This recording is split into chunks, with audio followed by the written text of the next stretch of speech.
अपने पूर्वजों का स्मरण करके एक एक कर उन्हें जलांजलि दीजिए।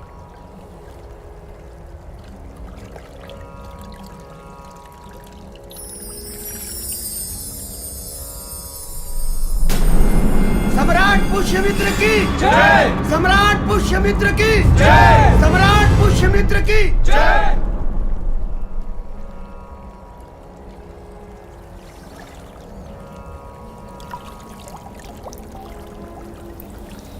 सम्राट पुष्यमित्र मेरी जलांजलि स्वीकार कीजिए।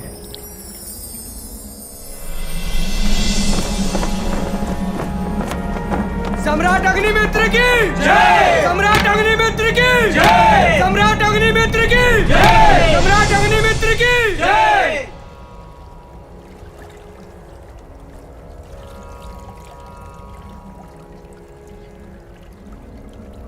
सम्राट अग्निमित्र मेरी जलांजलि स्वीकार कीजिए।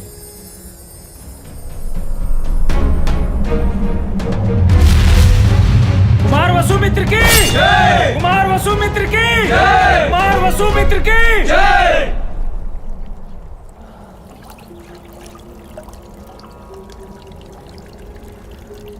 सम्राट वसुमित्र मेरी जलांजलि स्वीकार कीजिए। अपने पूर्वजों का श्रद्धा के साथ स्मरण करना ही श्राद्ध। आज आप अपने परिजनों के साथ उनका स्मरण करिए।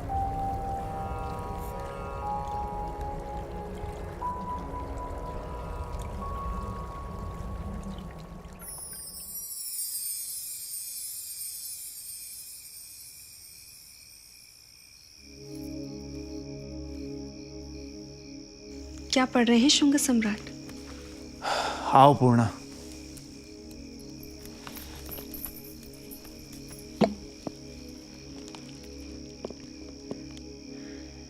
अर्थशास्त्र और मनुस्मृति एक साथ?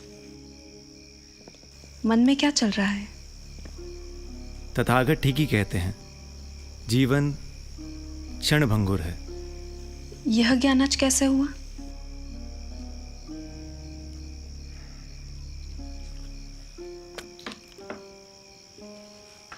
मेरे पितामह सम्राट पुष्यमित्र शुंग ने मौर्य सम्राट बृहद्रथ की हत्या की और शुंग साम्राज्य की नींव रखी। उन्होंने महान अश्वमेध यज्ञ किया। तात वसुमित्र उस अश्वमेध यज्ञ के अश्व के रक्षक थे। उन्होंने यज्ञ के अश्व की रक्षा करते हुए यवनों से युद्ध किया। ऐसे महापराक्रमी और महान योद्धा वसुमित्र की नाटक देखते हुए हत्या होती है।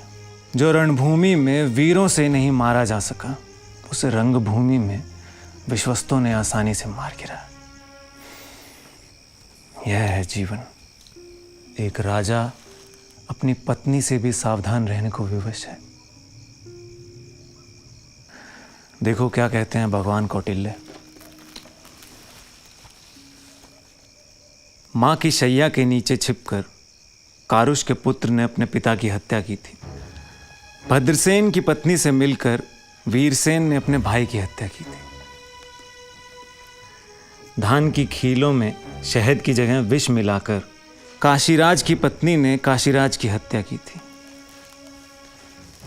विष बुझे नुपुर से राजा वैरंते को, विष बुझी करधनी से राजा सौवीर को, विष बुझी दर्पण से राजा जालूत की पत्नी, और वेणी में शस्त्र छिपाकर विडूरत की रानियों ने अपने पतियों की हत्या की थी। राजा को शैया, आभूषण और दर्पण से भी सावधान रहना चाहिए। यह है जीवन की क्षणभंगुरता, जैसे पानी का बुलबुला। वेदों के अनुयायी आज बुद्ध के अनुयायियों की तरह बात करने लगे। पूर्णा सत्य एक ही है। वेद और बुद्ध दर्शन दोनों उसी तक पहुंचने के दो मार्ग हैं। क्या वेदांत के महान प्रवक्ता याज्ञवल्क्य को बुद्ध धर्म के अनुयायी प्रच्छन्न बौद्ध नहीं कहते? तुम तो बुद्ध के अनुयायी हो। वेदों से तुम जो चाहे निकालना चाहो निकाल दो, तो जो बचता है क्या वह बौद्ध दर्शन नहीं है? मैं तो यही मानता हूँ कि जो धर्म में स्थित है वह धार्मिक है, और जो अधर्म में लिप्त है वह अधार्मिक है। मेरे लिए ब्राह्मण और बौद्ध में कोई अंतर नहीं है। एक बात बरसों से पूछना चाहती थी, क्षमा करे तो पूछूं?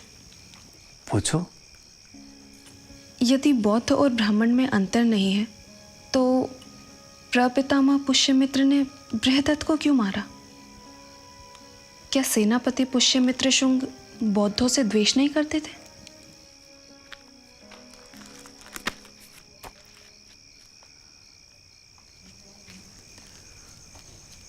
पूर्णा, क्या तुम भी यही मानती हो कि प्रपितामह बौद्ध देशी थे? मैंने लोगों से सुना है। प्रपितामह ने सम्राट बृहद्रथ को इसलिए मारा था क्योंकि वह अपने धर्म में स्थित नहीं था, राजधर्म में स्थित नहीं था। तुम ही तो कहती हो, न जच्चा वसलो होती न जच्चा होती ब्राह्मणों, कमुन्ना वसलो होती कमुन्ना होती ब्राह्मणों। जाति से कोई शूद्र नहीं होता, न जाति से कोई ब्राह्मण। कर्म से व्यक्ति शूद्र होता है और कर्म से ही ब्राह्मण। पितामह ने अपने धर्म के लिए बृहद्रथ पर हथियार उठाया था। वे कर्म से क्षत्रिय थे। यदि वे प्रतिज्ञा दुर्बल बृहद्रथ पर हथियार ना उठाते तो वो अपने धर्म का उल्लंघन करते। प्रतिज्ञा दुर्बल? पूर्णा, मैंने कभी नहीं सोचा था कि मैं इस तरह पितामह का स्मरण तुम्हारे साथ करूंगा। भारत को संगठित करने वाले महाराज चंद्रगुप्त का भारत खंडित हो रहा था। देवा नाम प्रियदर्शी अशोक के उत्तराधिकारी चुप थे।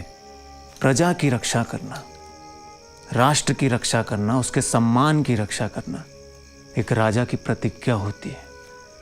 परंतु उत्तरोत्तर भारत को निर्बल शासक मिले और सम्राट बृहद्रथ तो और भी ज्यादा प्रतिज्ञा दुर्बल निकला।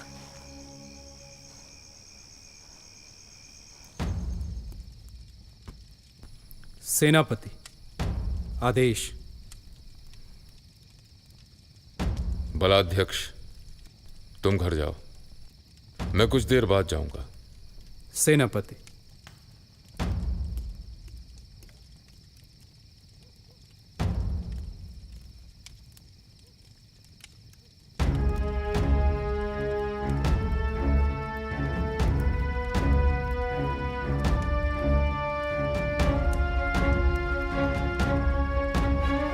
सम्राट, महाराज चंद्रगुप्त ने यवनों को भारत से बाहर खदेड़ दिया था। उनके रहते किसी की हिम्मत नहीं थी कि भारत की ओर आंख उठाकर देखे। सम्राट अशोक ने कलिंग विजय की। उनके जीते जी किसी का साहस नहीं हुआ कि सुई की नोक के बराबर भारत की भूमि पर अपना अधिकार करे। आज छोटे छोटे यवन सेनापति और सैनिक सागल और गांधार में भारत की छाती पर बैठकर मूंग दल रहे हैं, लेकिन मगध चुप है। कलिंग मगध के हाथों से निकल चुका है। सातवाहन ताल ठोक रहे हैं। सेनापति, मौर्य साम्राज्य में अभी रण की नहीं, धर्म की भेरी बजती है। सम्राट, मैं मगध का योद्धा हूं। अपने राष्ट्र और अपने स्वामी की रक्षा के लिए तलवार सिरहाने रखकर सोता हूं। भारत की कण कण भूमि के लिए कण कण मिटने को तैयार रहना मेरा धर्म है। इसीलिए मेरे पुरखों ने एक हाथ में शास्त्र और दूसरे में शस्त्र लिया, सिर्फ राज सेवा में रहने के लिए। आपको कर्ण प्रिय लगे वही नहीं कहना चाहता। मैं अप्रिय सुनने के लिए तैयार हूं सेनापति। सम्राट, आपको शस्त्र सज्ज होकर शत्रुओं को चुनौती देनी चाहिए। प्रजा को यह विश्वास दिलाना चाहिए कि उनका सम्राट प्रतिज्ञा दुर्बल नहीं है। यानी आपने राष्ट्र की रक्षा और राष्ट्र के शत्रुओं का नाश करने की प्रतिज्ञा ली है। क्या मैंने उसमें दुर्बलता दिखाई है?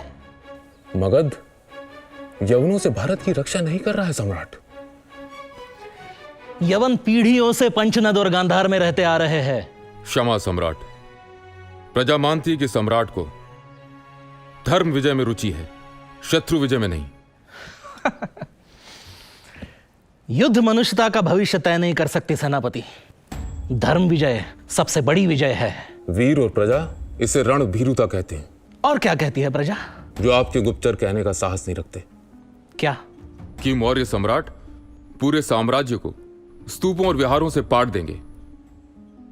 बौद्ध संघ को विहारों के लिए भूमि सुलभ है, पर निर्धन किसानों के लिए नहीं। यह ब्राह्मणों का द्वेष बोल रहा है सेनापति। प्रतिज्ञा दुर्बल मैं नहीं, यह समाज दुर्बल है जो बुद्ध को, धम्म को, संघ को, नए विचार को, परिवर्तन को स्वीकार नहीं कर पा रहा है।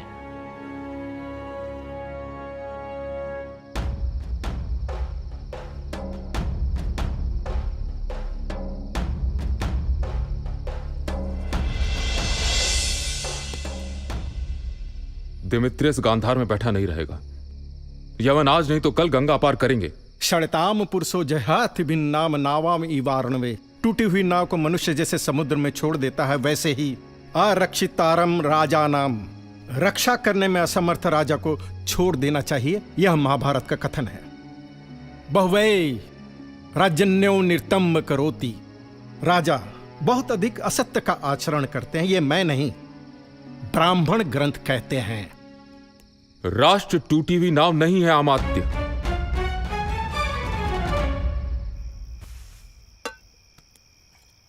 वसुदेव, प्रपितामह को कुछ चाहिए तो नहीं? हाँ।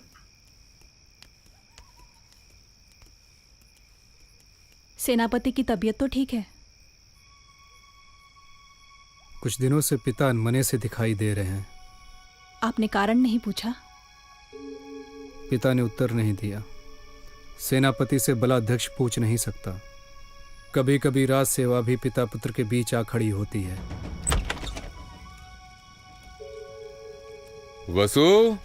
वसुमित्र। पितामह। ज्येष्ठ वसु दिखाई नहीं दे रहा है। प्रपितामह के पास है। आप लोगों ने भोजन नहीं किया? आपकी प्रतीक्षा कर रहे थे। और पिता ने? उन्होंने कर लिया है। पितामह, प्रपितामह आपको पूछ रहे हैं।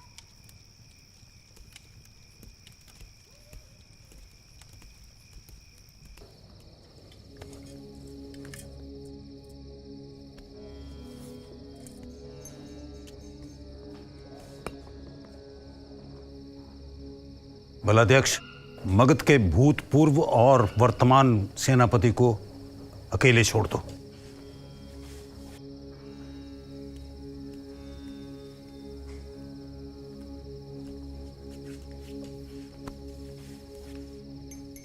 क्या चिंता है? सम्राट से मैंने नए हथियारों और जवान घोड़ों की मांग की, सैनिकों के लिए अधिक वेतन और भत्ते की मांग की, लेकिन सम्राट ने कोई उत्साह नहीं दिखाया। क्या कहा सम्राट ने? यदि युद्ध नहीं तो नए हथियार क्यों, अधिक वेतन क्यों? सैनिक संतुष्ट हैं? सैनिक मगध भक्त हैं, इसलिए अनुशासन में है, पर प्रजा में असंतोष है। अपनी बात पूरी करो।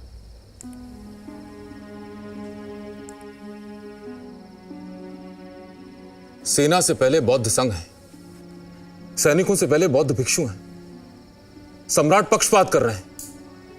कलिंग और सातवाहन युद्ध के लिए तत्पर हैं। सागल में यवनों का उपद्रव बढ़ रहा है। विदर्भ में बैठे याज्ञसेन पर विश्वास नहीं किया जा सकता। पर याज्ञसेन तो विदर्भ में मगध का राज्यपाल है। मौर्य मंत्री कौंडिन्य उसका साला है। मंत्री उसका साला है, इसीलिए तो समस्या है। और सम्राट की सुरक्षा को लेकर भी चिंता है। भिक्षु भिक्षुणियों के प्रवेश पर राजप्रसाद में कोई रोक टोक नहीं है। नर्तक नर्तकियों की बहार है।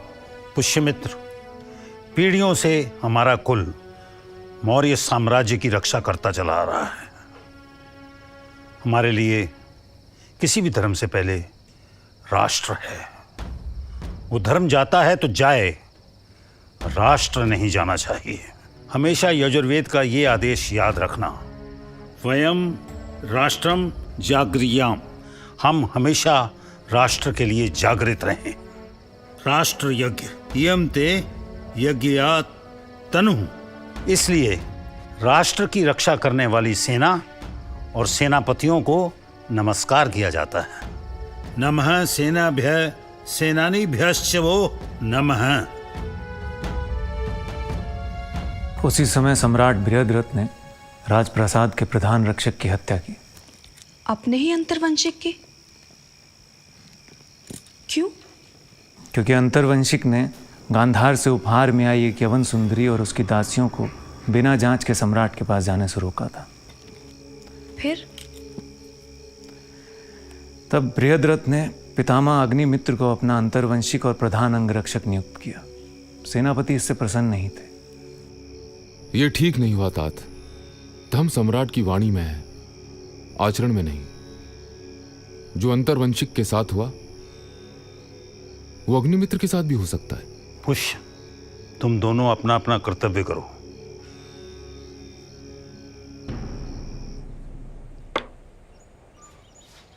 सम्राट ने बड़ा ही साहसिक कदम उठाया है। कौंडिन्य, अग्निमित्र अभेद्य कवच है। पिता पुत्र दोनों स्वामी भक्त है। अब मैं भीतर और बाहर दोनों ओर से सुरक्षित हूं।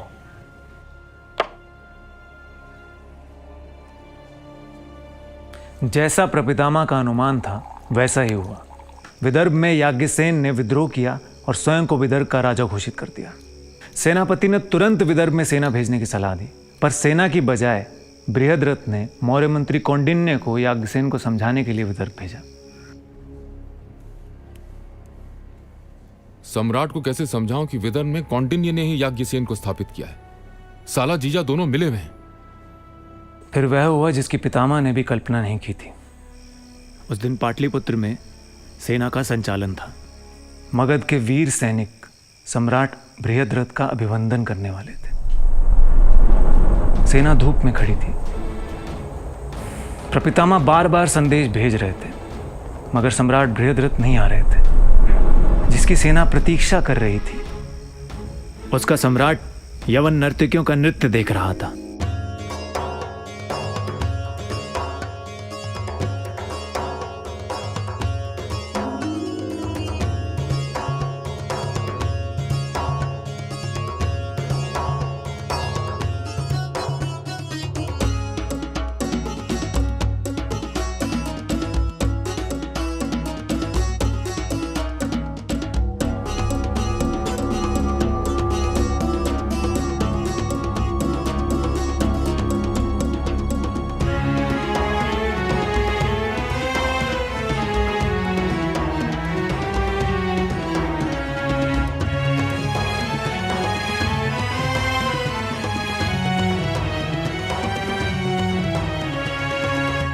किसी तरह पितामह अग्निमित्र सम्राट बृहद्रथ को सैनिक अभिवंदन के लिए ले आए।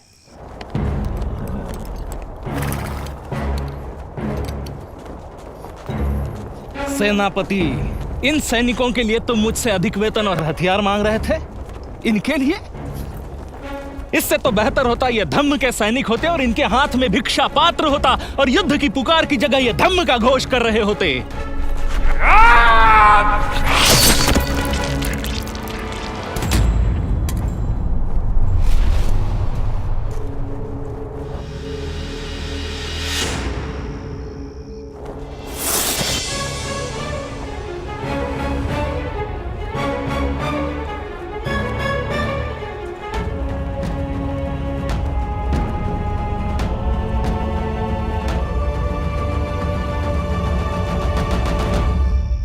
एक क्षण के लिए किसी को कुछ समझ नहीं आया कि क्या हुआ।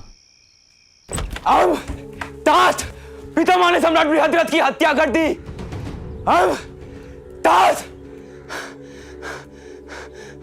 सेनानी पुष्यमित्र की जय, सेनानी पुष्यमित्र की जय, सेनानी पुष्यमित्र की जय, सेनानी पुष्यमित्र की जय, सेनानी। पितामह अग्निमित्र को समझ नहीं आ रहा था कि वे क्या करें, अपने पिता की हत्या या आत्महत्या। मैं किसका धर्म निभाऊं पितामह? पुत्र का या सेवक का? अपने स्वामी की हत्यारे से युद्ध कर वीर गति पाऊं या आत्महत्या करूं? स्वामी? किस स्वामी के लिए अब आप प्राण देंगे? चाहिए अपने सेनापति का साथ दीजिए, और यदि अपने पिता से लड़ना है तो अपने पुत्रों से भी लड़ने को तैयार रहिए। वसु छोटा है, इसे मारने में आसानी होगी। तात, मुझे आज्ञा दीजिए, मैं अपने सेनापति की सहायता के लिए जा रहा हूं। सेनापति ने तुरंत मंत्री परिषद की बैठक बुलाई। राष्ट्र के लिए प्राण देने वाले सैनिकों का अपमान करने वाले राजा की मैंने हत्या की है, मुझे उसका दंड दिया जाए, और मंत्री परिषद जिसे योग्य समझे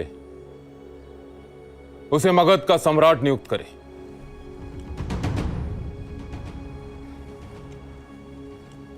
सेनापति, इस राष्ट्र ने वचन दुर्बल, प्रतिज्ञा दुर्बल शासकों का शासन देख लिया।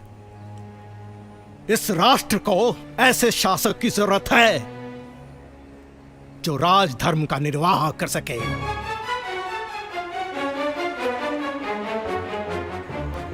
मंत्री परिषद और बलाध्यक्षों ने मिलकर सेनापति को शासन का दायित्व स्वीकार करने को कहा, और पाटलिपुत्र ने सेनापति पुष्यमित्र शुंग का राज्याभिषेक किया। माता भूमि पुत्रोहम पृथ्वीव्याह, यह भूमि मेरी माता है और मैं इसका पुत्र हूं। नमो मात्रे पृथिव्यै, मैं माता पृथ्वी को नमस्कार करता हूं। नमः सभाभ्यः, सभापतिभ्यश्च वो नमः। सभी सभाओं और सभापतियों को नमस्कार। सभी छोटे बड़ों को मेरा नमस्कार। नमस्तक्षभ्यो रत्कारेभ्यश्च वो नमः नमः। कुलालेभ्य कर्मारेभ्यश्च वो नमः। शिल्पकारों, रथकारों, कुम्हारों, लोहारों, सबको मेरा नमस्कार। भूत, भविष्य और वर्तमान के श्रेष्ठ जनों को मेरा नमस्कार। महाराज मनु का यह कहना है कि वो राजा जो अपने मंत्रियों और लोक सेवकों के साथ अपनी प्रजा को पीड़ित और चोर लुटेरों द्वारा सताए जाते देखता है, ऐसा राजा जीवित नहीं, मरा हुआ है। यदि मैं शास्त्र के अनुसार अपने कर्तव्यों का पालन ना करूं तो मैं प्रजा का अपराधी होऊंगा, पाप का भागी होऊंगा। सम्राट पुष्यमित्र ने शासन संभालते ही अग्निमित्र को विदिशा का गोप्ता नियुक्त किया। गोप्ता यानी राज्यपाल ना? ज्येष्ठ वसु और वसुमित्र मेरे पास रहेंगे। किसी एक को तो उनकी मां के साथ रहने दीजिए। ये दोनों यहां रहकर मनुस्मृति और धर्मशास्त्रों का अध्ययन करेंगे। उन्हें वैदिक धर्म धारण करने के योग्य बनना है। सातवाहन ब्राह्मण धर्म का पुनर्जागरण कर रहे हैं, हमें वैदिक धर्म का पुनरुत्थान करना है। श्रुति और स्मृतियों का अध्ययन तो दोनों विदिशा में रहकर भी कर सकते हैं।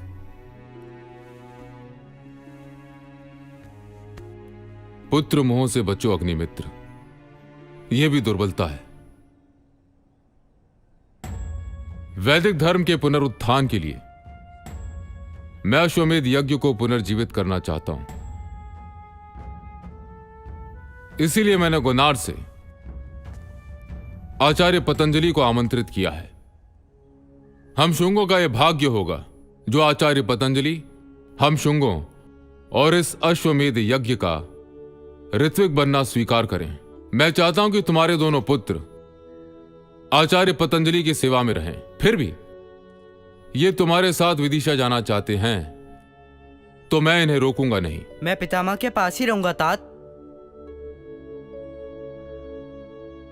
युवराज अग्निमित्र ने सम्राट के आदेश से मौर्य मंत्री को कारागार में डाल दिया और स्वयं पत्नियों के साथ विदिशा चले आए ताकि याज्ञसेन को दंड दे सकें। शुंग शासन में मनुस्मृति और गृह सूत्रों का पुनरागमन हुआ। सम्राट, कुमार से कहिए ना। करने दो, इसमें इन्हें मनमानी करने दो।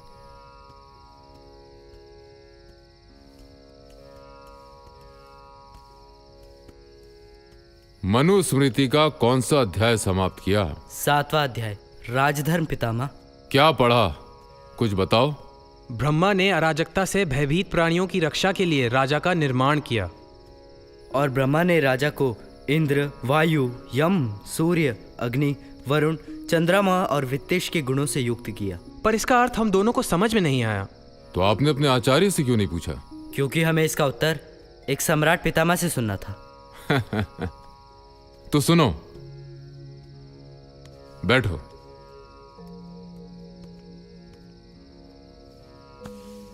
तो अपने पितामह से मनु की व्याख्या सुनो।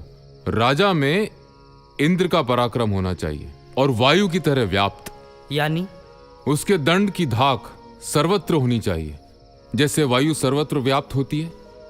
वो यम की तरह न्याय करने वाला होना चाहिए, सूर्य की तरह सबके जीवन को आलोकित करने वाला, आशा, उत्साह, उल्लास से भर देने वाला, अग्नि की तरह ऊर्जावान, स्वयं भी और प्रजा को भी ऊर्जा दे, और वरुण की तरह मनुष्य और धरती की प्यास बुझाए, यानी कुएं, तालाब, जलाशय बनवाए, खेतों तक पानी ले जाए ताकि धरती पर फसल लहलहाए, और चंद्रमा की तरह शीतल रहे और सबको शीतलता दे, दग्ध मन को, उद्विग्न जन को शांत करे, और वित्तेश यानी धन की देवता की तरह सबको संपन्न करे।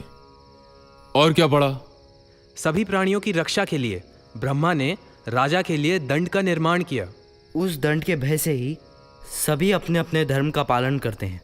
देश, काल, विद्या और अपराध के अनुसार अपराधी को योग्य दंड देना चाहिए। राज दंड की शासक है। दंड ही प्रजा पर शासन करता है, दंड ही सभी की रक्षा करता है, दंड ही सोए हुए को जगाता है। विद्वान दंड को ही गुणों का मूर्त रूप कहते हैं। विचार करके दिया गया उचित दंड प्रजा को प्रसन्न करता है, अनुचित दंड प्रजा का नाश करता है। जब शासक अपराधियों को निरंतर दंड नहीं देता तब ताकतवर कमजोर को उसी तरह कष्ट देते हैं जैसे मछलियों को लोहे की सलाखों पर सेका जाता है। क्या मनुष्य हमेशा नैतिकता का पालन करता है वसुमित्र? नहीं पितामह, विरले ही नैतिकता के लिए नैतिकता का पालन करते हैं। दंड के भय से ही सभी नीति से अपनी आय और संपत्ति का उपभोग करते हैं। देवता, दानव, गंधर्व, राक्षस आदि भी दैवी प्रतिकार के भय से अपने अपने धर्म का पालन करते हैं। यदि दंड ना हो या विधि संगत ना हो तो समाज अराजक हो जाएगा, सभी संबंध नष्ट हो जाएंगे, प्रजा के सभी वर्गों में भय फैल जाएगा। उस राजा की प्रजा उत्तेजित नहीं होती जहां राजा दंड का आधार लेकर स्थितियों को सत्य के प्रकाश में देखता है। तो फिर प्रजा राजा किसे कहती है? सत्यवादी, बुद्धिमान, दंड देने वाले, विवेचना और समीक्षा करने में समर्थ, धर्म, अर्थ, काम को समझने वाले को प्रजा राजा कहती है। जाओ, अब सो जाओ।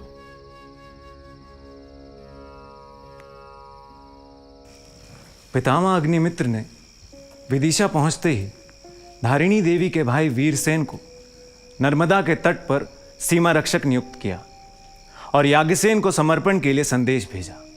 याज्ञसेन का एक चचेरा भाई था, माधवसेन। उसकी बहन थी मालविका। माधवसेन पुराने राजकुल से था। उसने पितामह अग्निमित्र को संधि करने के लिए पत्र भेजा। विदर्भ पर मगध के अधिकार के पहले मेरे पुरखे राज्य करते थे, इसलिए विदर्भ पर मेरा अधिकार पहला है। पर मौर्य मंत्री ने अपने जीजा को विदर्भ में स्थापित कर मेरे साथ अन्याय किया है। आप मुझे मेरा अधिकार दिलाए और याज्ञसेन को सिंहासन से हटाए। मगध और विदर्भ की मैत्री दृढ़ करने के लिए मैं आपके साथ अपने परिवार का विवाह संबंध स्थापित करना चाहता हूँ। इसलिए आपसे मिलने के लिए विदिशा आ रहा हूँ। मुझसे और इरावती से मन नहीं भरा?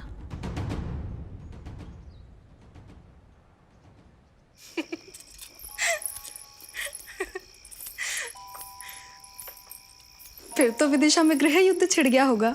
स्त्रियां पुरुषों को हमेशा क्षमा कर देती हैं, पर विदर्भ और विदिशा के बीच दांवपेच शुरू हो गए। यहाँ पाटलिपुत्र में सम्राट पुष्यमित्र ने वेदों, धर्मशास्त्र, काव्य, व्याकरण, सूत्र साहित्य और अर्थशास्त्र के अध्ययन को प्रोत्साहन दिया। दूर दूर से आचार्य पाटलिपुत्र आने लगे। वैदिक धर्म जैसे सदियों के बाद जागृत हो उठा था। राज सेवा के लिए स्नातक मनुस्मृति और राजनीति शास्त्रों का अध्ययन करने लगे। गोष्ठियों और उत्सवों में अब शास्त्र चर्चा हो रही थी। नए अमात्यों, सचिवों, दंड नेतृत्व, नायक, राजदूत और कार्यकारी अधिकारियों की नियुक्ति के लिए सम्राट पुष्यमित्र ने कौमुदी महोत्सव के दिन ज्ञान सत्र रखा है। स्नातक अपनी योग्यता दिखाने के लिए आमंत्रित हैं।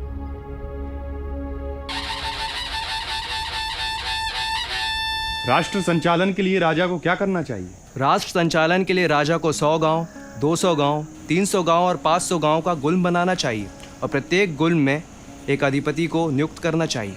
राजा को अधिपतियों की नियुक्ति कैसे करनी चाहिए? राजा को हर गांव में ग्रामपति, 10 गांवों में 10 ग्रामपति, 20 गांवों पर विशंतीस और 100 गांवों पर शतेश और 1000 गांवों में सहस्त्रपति नामक अधिपति नियुक्त करने चाहिए। इन अधिपतियों को कैसे काम करना चाहिए? ग्रामपति को अपने गांव के अपराध संबंधी विवादों को स्वयं सुलझाना चाहिए। जैसे वो सुलझाने में असमर्थ हो उसे वो 10 ग्रामपति को सौंपें। यदि 10 ग्रामपति को शंका हो या वो असमर्थ हो तो वो उसे विंशी को सौंपें। यदि विंशी असमर्थ हो तो वो उसे सतेश को सौंपें। यदि सतेश असमर्थ हो तो उसे सहस्त्रपति को सौंपें। अंतिम निर्णय महीपति का होता है। राजप्रदेय या राजभाग का उपयोग किस प्रकार करना चाहिए? राजा के प्रतिदिन के राजभाग का अन्न, पेय और ईंधन ग्रामपति को प्रतिदिन मिलना चाहिए। 10 ग्रामपति को 1 कुल माप की भूमि का उत्पन्न, विंश ग्रामपति को 5 कुल माप की भूमि का उत्पन्न, शतेश को 1 ग्राम का उत्पन्न और सहस्त्रपति को 1 शाखा नगर का उत्पन्न मिलना चाहिए। कुल माप यानी क्या? एक किसान एक दिन में 6 बैलों द्वारा खींचे जाने वाले हल से 6 घंटे में जितनी भूमि पर हल चला सके उस भूमि का नाप 1 कुल है। राज सेवक अक्सर घूसखोर और धूर्त होते हैं। राजा को इनसे प्रजा की रक्षा करनी चाहिए। राजा को ऐसे भ्रष्ट अधिकारियों को बहिष्कृत कर देना चाहिए राज्य से, जो घूस लेते हैं, और घूस देने वालों की वस्तु भी जब्त कर लेनी चाहिए। राज्य सेवा में नियुक्त दास, दासियों और हरकारों को प्रतिदिन वेतन देना चाहिए। वेतन कितना होना चाहिए? निम्न श्रेणी के सेवक सेविकाओं को 1 पण प्रतिदिन, उच्च श्रेणी के सेवक सेविकाओं को 6 पण प्रतिदिन, निम्न श्रेणी के सेवक को 1 द्रोण धान प्रतिमाह, उच्च श्रेणी के सेवक को 6 द्रोण धान प्रतिमाह, निम्न श्रेणी के सेवक सेविकाओं को प्रति 6 माह में 1 वस्त्र, उच्च श्रेणी के सेवक सेविकाओं को 6 वस्त्र प्रति 6 माह। राजा कर कैसे तय करे? क्रय विक्रय का मूल्य, यात्रा का व्यय, दैनिक जीवन का व्यय, आकस्मिक व्यय, वस्तु की सुरक्षा के लिए योगक्षेम या बीमा का व्यय, वन, नदियों और पहाड़ी मार्गों पर सामग्री की सुरक्षा के लिए किया गया व्यय आदि का विचार कर राजा को शुल्क तय करना चाहिए। साधु साधु योग योग। कर या शुल्क किस पर लगाना चाहिए? राजा को सूक्ष्म विवेचना कर व्यापारी और किसानों के लाभ पर कर लगाना चाहिए। यही नियम शासन के अधीन भूमि पर खेती करने वालों के लिए भी है। साधु साधु योग योग।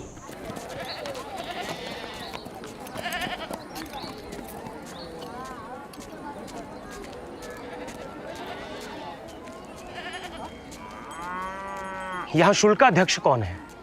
मैं शौल्किक हूँ। पाटलिपुत्र में अब शुल्काध्यक्ष को शौल्किक कहने लगे? आप जो चाहे कहें, हमें शुल्क से मतलब है। मैं पहली बार मथुरा से पाटलिपुत्र आ रहा हूँ। पहले मेरे पिताजी आते थे। मथुरा के श्रेष्ठ ही हैं? जी। स्वागत है। कोई कष्ट? कर के बारे में पूछना था। किसी निम्न सहाय से मिला देंगे? मैं ही बता देता हूँ। स्वर्ण और पशुओं के मूल्य का 50वां हिस्सा, खाद्यान्न के मूल्य पर 6ठा, 8वां या 12वां हिस्सा, ये स्थितियों पर निर्भर करता है, पर प्रजा से संवत्सर में 1 ही बार। इसी तरह काष्ठ, मधु, घृत, सुगंध, रस औषधि, धान्य, पुष्प, मूल, फल, शाक, तृण, बांस, चर्म, मिट्टी और पत्थर के बर्तनों से लाभ पर छठा हिस्सा। पर श्रोत्रिय ब्राह्मण से कोई कर नहीं। छोटे छोटे व्यवसाय से जीवन यापन करने वाली गरीब प्रजा से महीपति को नाम मात्र का कर लेना चाहिए। न्याय के लिए महीपति को विधि विवेचना में निपुण मंत्री और ब्राह्मणों के साथ सभा में प्रवेश करना चाहिए और प्रतिदिन शास्त्रों के अनुसार न्याय करना चाहिए। यदि महीपति न्यायिक निर्णय के लिए स्वयं उपस्थित ना हो पाए तो उन्हें अपने स्थान पर एक विद्वान ब्राह्मण को नियुक्त करना चाहिए। उस नियुक्त ब्राह्मण को न्यायालय के 3 सभासदों के साथ न्याय सभा में प्रवेश करना चाहिए और वहां बैठकर या खड़े होकर न्याय संचालन की प्रक्रिया को देखना चाहिए। जिस सभा में 3 वैदिज्ञ ब्राह्मण और राज प्रतिनिधि या न्यायाधीश उपस्थित हों उसे ब्रह्म सभा कहते हैं। जिस न्यायालय में सत्य असत्य से पराजित होता है और जहां अन्याय को न्याय की सुई से छेद नहीं दिया जाता, वो न्यायालय अधर्म द्वारा मारा गया समझना चाहिए। पहले तो न्यायालय में जाना ही नहीं चाहिए, पर वहां जाने के बाद केवल सत्य ही बोलना चाहिए। न्यायालय में मौन रहकर या झूठ बोलकर व्यक्ति पाप का दोषी होता है। अन्याय करने के पाप का 1/4 भाग झूठा अभियोग लगाने वाले के हिस्से में जाता है, 1/4 भाग झूठे साक्षी के हिस्से में जाता है, 1/4 भाग न्यायालय के सभासदों के हिस्से में और 1/4 भाग राजा के हिस्से में जाता है। राजा पाप मुक्त हो जाता है। न्यायालय के सभी सभासद पाप मुक्त हो जाते हैं जब अपराधी को उचित दंड दिया जाता है। याज्ञसेन का चचेरा भाई माधव सेन युवराज अग्निमित्र से मिलने विदिशा जा रहा था कि विदर्भ के सीमा रक्षक ने उसे घेर लिया। कोई माधव सेन को मारेगा नहीं, याज्ञसेन उसे जीवित रखना चाहते हैं। माधव सेन को कारागार में डाल दिया गया। क्या लिखा है याज्ञसेन ने? मुझसे सौदेबाजी कर रहा है। लिखा है कि मैं उसके साले मौर्य मंत्री को कारागार से छोड़ दूं तो माधव सेन को छोड़ देगा। अब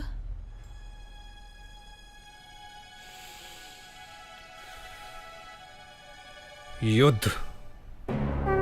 सेनानी पुष्यमित्र की जय, सेनानी पुष्यमित्र की जय, सेनानी पुष्यमित्र की जय, सेनानी पुष्यमित्र की जय, सेनानी पुष्यमित्र की जय। शुंग सेना ने वीरसेन के नेतृत्व में विदर्भ पर आक्रमण किया और याज्ञसेन को पराजित किया।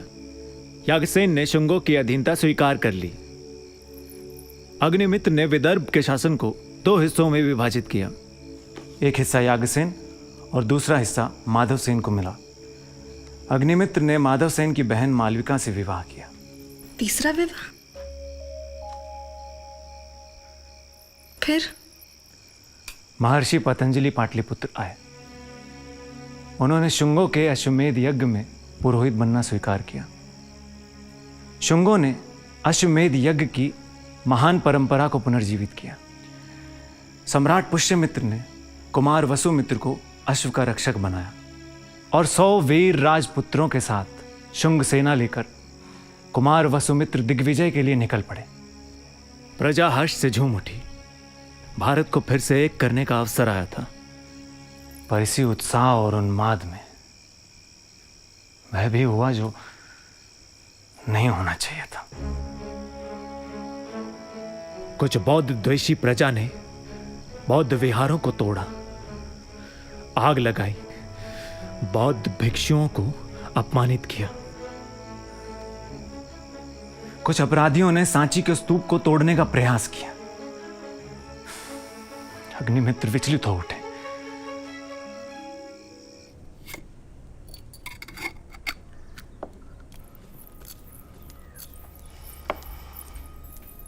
क्या यह सच है युवराज? कुछ मूर्खों ने महास्तूप को क्षति पहुंचाई है, पर स्तूप और भगवान तथागत की अस्थियां सुरक्षित हैं। ऐसा नहीं होना चाहिए था धारणी। कैसे कोई धर्म के उन्मत्त लोगों को समझाए कि पूरा भारत बुद्ध की धर्म का आया है। भारत में हर संप्रदाय को अपने विश्वास के साथ जीने का अधिकार है, चाहे वो वैदिक हो या अवैदिक, चाहे वो वेदों में आस्था रखता हो या वेद विरोधी हो, चारवाक हो। मैं नए सार्वजनिक कार्यों के अधिकारी नवकर्मिक और पुराने सार्वजनिक कार्यों के अधिकारी कर्मांतिक को साथ लेकर सांची जा रहा हूं। युवराज अग्निमित्र ने सांची के महास्तूप को फिर से बनवा दिया। ईंटों के बने पुराने स्तूप को आकार में दुगना करवाकर उसे पत्थर की पटियाओं से मढ़वा दिया। बौद्धों के विरुद्ध वैदिकों का विरोध सम्राट पुष्यमित्र के लिए सबसे बड़ी चुनौती थी। बौद्ध समुदाय में भी सम्राट के प्रति दबा हुआ आक्रोश था। सम्राट, क्या यह प्रजा के आक्रोश की अभिव्यक्ति है? जिसे हम बौद्धों के विरुद्ध आक्रोश समझ रहे हैं, ब्राह्मण शासन का विरोध भी तो हो सकता है। ये ब्राह्मणों का विरोध हो या बौद्धों के प्रति आक्रोश, किसी को भी अधिकार नहीं है कि वो किसी के उपासना स्थलों को क्षति पहुंचाए। सम्राट अशोक ने 84,000 स्तूप इसलिए बनवाए थे कि प्रजा उनकी रूप काया और धर्म काया की उपासना कर सके। यह अश्वमेध प्रजा को अभय देने के लिए है, भयभीत करने के लिए नहीं। इसलिए वसुमित्र और प्रत्येक ग्राम में यह सूचना पहुंचा दी जाए कि शुंग शासन सांप्रदायिक असहिष्णुता को कदापि स्वीकार नहीं करेगा और जो भी असंतोष फैलाएगा शासन उसे दंड देगा। सम्राट, इस समय बौद्ध समुदाय के घावों पर मरहम लगाने की आवश्यकता है। इसलिए मेरा मानना है कि मौर्यों की तरह ही शुंग भी संघ और बिहार को प्रश्रय दे। शुंग शासन संप्रदाय के आधार पर न भेद करेगा, ना ही किसी संप्रदाय को प्रश्रय देगा। संप्रदाय यह व्यक्तिगत आस्था का चुनाव है, राष्ट्रीय नहीं।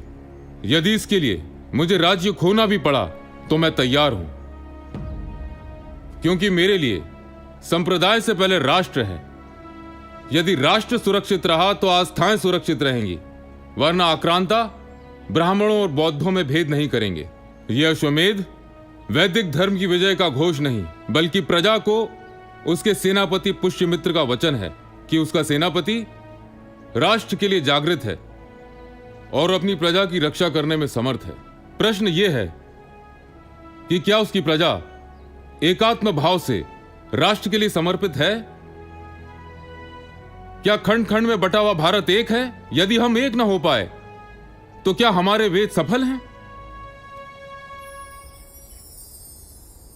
आज मैं भारत को फिर उस घोषणा का स्मरण करा रहा हूं जो मौर्य सम्राट देवानाम प्रिय अशोक ने पाषाण शिलाओं में खुदवाई थी, ताकि प्रजा उसे पढ़ सके, ताकि आने वाली सहस्रों पीढ़ियां उसे पढ़ सकें। क्या कहा था सम्राट अशोक ने? मुझे याद है, प्रियदर्शी ने कहा था कि देवताओं का प्रियदर्शी विविध दान और पूजा से सभी संप्रदायों के प्रव्रजितों और गृहस्थों की पूजा करता है, किंतु प्रियदर्शी दान व पूजा को इतना नहीं मानता जितना कि हर संप्रदायों में सार वृद्धि को मानता है। सार वृद्धि अनेक प्रकार की होती है, किंतु उसका मूल है वाक संयम। मतलब लोग अपने संप्रदाय का आदर और दूसरे के संप्रदाय की अकारण निंदा ना करें। सदा दूसरे संप्रदायों की प्रशंसा करनी चाहिए। जो मनुष्य ऐसा करता है वो अपने संप्रदाय की उन्नति करता है और दूसरे संप्रदायों का उपकार करता है। जो इसके विपरीत करता है वो अपने संप्रदाय की क्षति करता है और दूसरे संप्रदायों का अपकार करता है। क्योंकि जो कोई अपने संप्रदाय की भक्ति में आकर इस विचार से कि मैं कैसे अपने संप्रदाय का गौरव बढ़ाऊं, अपने संप्रदाय की प्रशंसा करे और दूसरे के संप्रदाय की निंदा करता है, वो वास्तव में अपने संप्रदाय को गहरी क्षति पहुंचाता है। इसलिए संयम ही अच्छा है, इस अर्थ में कि लोग दूसरे के धर्म को ध्यान से सुने और सुनने के लिए तैयार रहे। आचार्य विष्णुगुप्त राष्ट्र धर्म के वाहक थे, वैदिक दर्शन के अनुयायी थे। चंद्रगुप्त राष्ट्र धर्म के पालक थे, उन्होंने जैन दर्शन स्वीकार किया था। राष्ट्रधर्मी बिंदुसार जैन मत के अनुयायी थे। राष्ट्र धर्म को धारण करने वाले प्रियदर्शी अशोक बौद्ध दर्शन के अनुयायी बने। मैं वैदिक धर्म का अनुयायी हूं, पर मेरे लिए वेदों से पहले राष्ट्र है। यही मैंने शास्त्रों से सीखा है। इसलिए किसी भी संप्रदाय को क्षति पहुंचती है तो वो राष्ट्र के प्रति आघात है, और यह मैं बिल्कुल नहीं सहूंगा।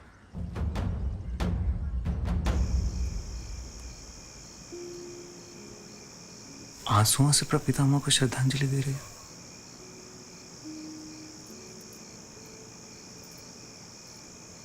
बेटे जल से देते हैं और बेटियां आंसुओं से।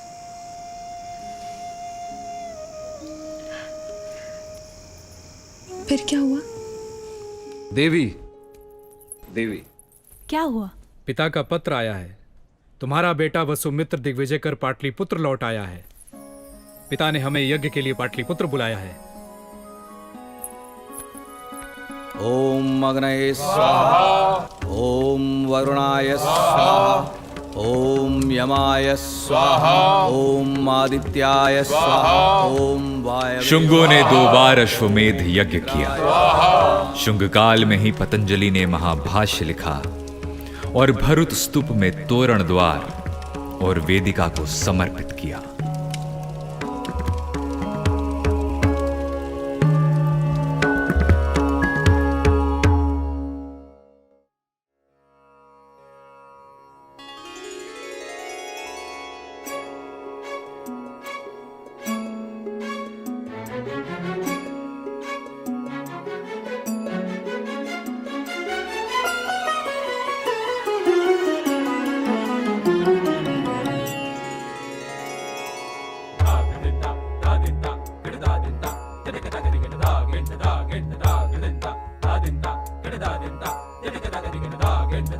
सा सा धा नि पा पा गा मा रे सा नि सा धा नि सा